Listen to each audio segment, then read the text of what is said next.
Hi friends, welcome to Vidya's life style. இன்றைக்கி நம்ம வீடியோவில் காலிஃப்ளவர் குருமா எப்படி வைக்கிறதுன்னு பார்க்கலாம். வாங்க வீடியோக்குள்ளே போகலாம். தக்காளி வெங்காயம்லாம் கட் பண்ணி வச்சுருக்கேன். நீல வாக்கில் கட் பண்ணி வச்சுக்கோங்க குருமாவுக்கு. இங்கே வந்து காலிஃப்ளவர் வந்து சுடுதண்ணில் போடுறதுக்காக சுடுதண்ணி வச்சுருக்கேன். இங்கே அதுக்குள்ளே குருமாவுக்கு வந்து தேங்காய் பேஸ்ட் அரைச்சிக்கலாம். தேங்காய் வந்து கட் பண்ணி போட்டிருக்கேன். 1 ஸ்பூன் அளவுக்கு பொட்டுக்கடலை சேர்த்துக்கோங்க. 1 ஸ்பூன் சோம்பு சேர்த்துக்கோங்க. இதை வந்து தண்ணி விட்டு பேஸ்ட்டாக அரைச்சி எடுத்துக்கலாம். கொஞ்சமாக சுடுதண்ணில் கல் உப்பு போட்டுக்கலாம்.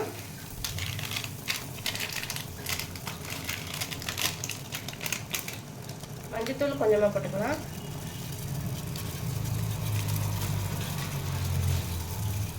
ஆஃப் பண்ணிவிட்டேன். இப்போ வந்து காலிஃப்ளவரை போட்டுடலாம்.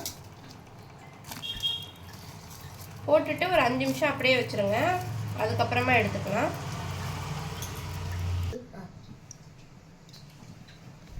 தேவையான அளவுக்கு எண்ணெய் விட்டுக்கோங்க. 2 பட்டை, 4 கிராம்பு, 2 ஏலக்காய், கொஞ்சமாக சோம்பு.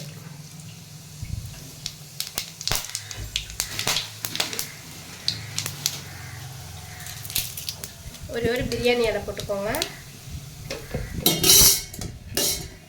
இது பொரிஞ்சதும் பெரிய வெங்காயம் சேர்த்துக்கலாம்.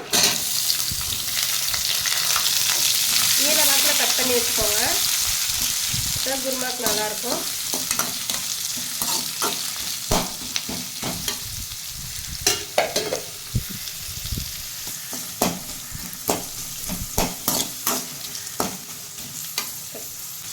வெங்காயம் வதங்கிறதுக்கு கொஞ்சமாக கல் உப்பு சேர்த்துக்கோங்க. சீக்கிரமாக வதங்கும்.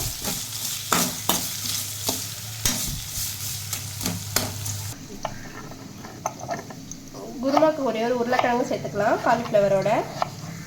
நான் இன்றைக்கி பச்சை பட்டாணி சேர்க்கல, உருளைக்கிழங்கும் காலிஃப்ளவர் மட்டும்தான்.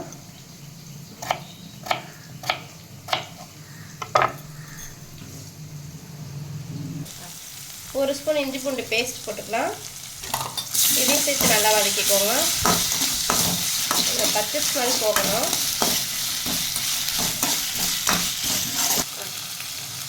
அடுத்து 2 தக்காளி பழம் கட் பண்ணி வச்சுருக்கோம். அதையும் போட்டுக்கலாம்.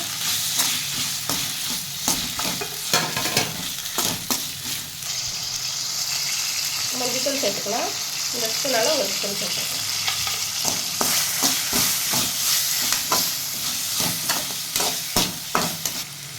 சிம்மில் வச்சு தக்காளியை வந்து கொஞ்ச நேரம் வேக வைப்போம். மூடி போட்டுனா நல்லா குழஞ்சி வேகும். தக்காளி குழஞ்சிச்சா தக்காளி பாருங்கள் நல்லா குழஞ்சி வந்திருக்கு. இந்த ஸ்டேஜில் வந்துட்டு உருளைக்கிழங்கு வந்து கட் பண்ணி வச்சுருக்கேன். உருளைக்கிழங்கு சேர்த்துக்கலாம்.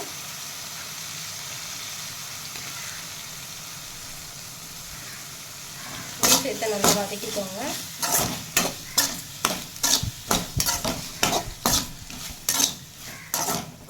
நல்லா வாசனையாக இருக்குது. நல்லா குழம்புக்கு நல்லா, இது சாதத்துக்கு நல்லா வச்சு சாப்பிட்லாம். இட்லி தோசைக்கு நல்லா குருமா மேலே இட்லிக்கெல்லாம் சூப்பராக இருக்கும் காலிஃப்ளவர் குருமா. நைட்டு டிஃபன் கூட வச்சுக்கலாம். இது வந்து தனி மிளகாத்தூள் 1 ஸ்பூன், கரம் மசாலா 1 ஸ்பூன், வீட்டில் அரைச்ச குழம்பு மிளகாத்தூள் 1 ஸ்பூன். இது இதெல்லாம்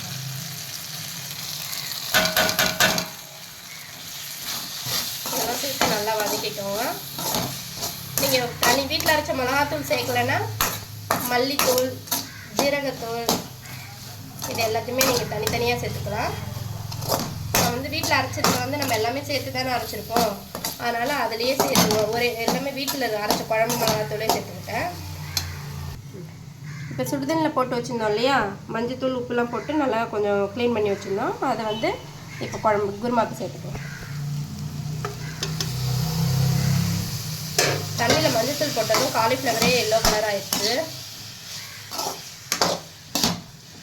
நல்லா வதக்கிக்கோங்க. நல்லா வதக்கி விட்டுட்டு உங்களுக்கு எவ்வளோ குழம்பு தேவையோ அந்த அளவுக்கு வந்து நீங்கள் வந்து தண்ணி விட்டுக்கலாம். நான் வந்து தேங்காவும் அரைச்சி வச்சுருக்கேன். உங்கள்கிட்ட சொன்னேன்ல, இங்கே கட்டுக்கா. தேங்காய், பொட்டுக்கடலை, சோம்பு, வேணுங்கிறவங்க முந்திரி பருப்பு கசகசாவும் சேர்த்துக்கோங்க. நான் இன்றைக்கி சேர்க்கலை.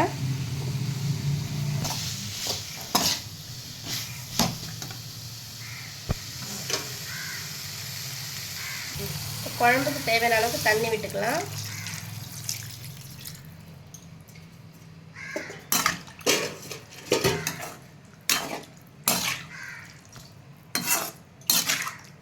இது கொதிச்சதும் தேங்காய் சேர்த்துக்கலாம். இதுக்கு தேவையான அளவுக்கு, குழம்புக்கு தேவையான அளவுக்கு உப்பு சேர்த்துக்கோங்க. இதையும் நல்லா கலந்து விட்டுக்கலாம்.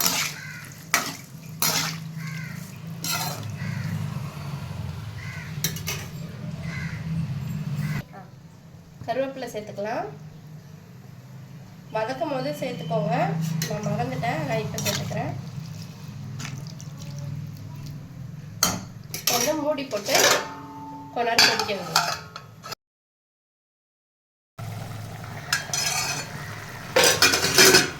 குழம்பு நல்லா கொதிச்சுட்டு இருக்கு.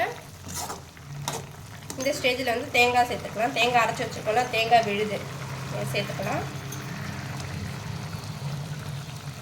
நல்லா டேஸ்ட்டாக இருக்கும்.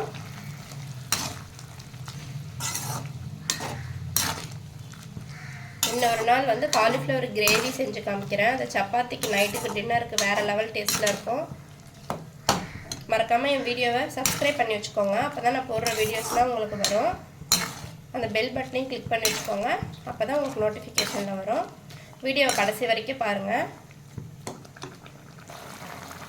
இப்போ மிக்ஸி ஜாரை வந்து கழுவி அது வந்து தண்ணியை கொஞ்சம் சேர்த்துக்கலாம். தேங்காய் ஊற்றி ரொம்ப நேரம் கொதிக்க வைக்கக்கூடாது. ஒரு 5 மினிட்ஸ் கொதிக்க வச்சுட்டு ஆஃப் பண்ணிக்கலாம். சூப்பரான காலிஃப்ளவர் குருமா ரெடி. இந்த வீடியோ உங்களுக்கு பிடிச்சிருந்தா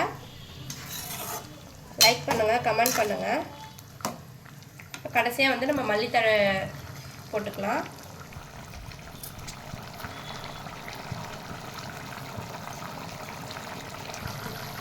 நல்லா கொதிக்குது. இப்போ நல்லா பொடியாக கட் பண்ணி மல்லித்தழையை சேர்த்துக்கலாம்.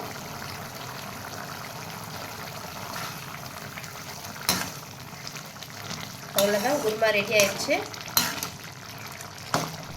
இந்த வீடியோ உங்களுக்கு பிடிச்சிருந்தா சப்ஸ்கிரைப் பண்ணிக்கோங்க. மறக்காமல் அந்த பெல் பட்டனையும் கிளிக் பண்ணுங்கள். தேங்க்ஸ் ஃபார் வாட்சிங்.